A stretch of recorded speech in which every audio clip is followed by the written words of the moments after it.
The fire started January 7th, Tuesday.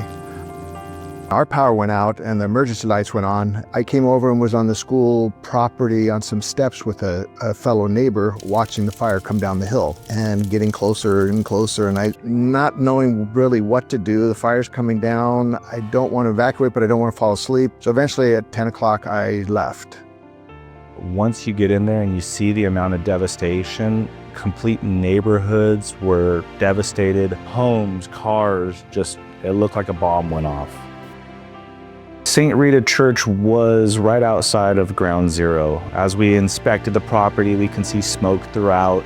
It had tall cathedral ceilings, so in order to perform top-down cleaning, we're going to need to set up a 50-foot scaffolding platform deck so we can clean all the archways, top down, every single square inch of the facility. Our goal was to get in there as quickly as possible so we could return a clean and healthy building to our client.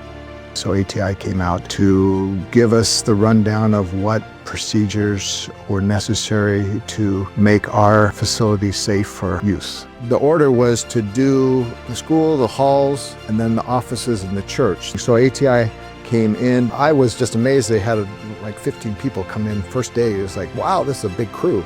They did a superb job. ATI really went to work on the two halls so that we could have space to gather as a community. I've been very pleased with their quick moving on stuff, especially so that we could start back in the hall as quickly as we could. Knowing that we're going to be back in soon is very exciting. Also going to be the beginning of the season of Lent, and we're hoping to not just arise from the ashes of fire or the ashes of Ash Wednesday, but we all have our own burned areas of our lives that need healing and a touch of God, and so we're excited to get back in the church for that to happen. ATI has been helpful and thorough and diligent and easy to communicate with. I would recommend them, yeah.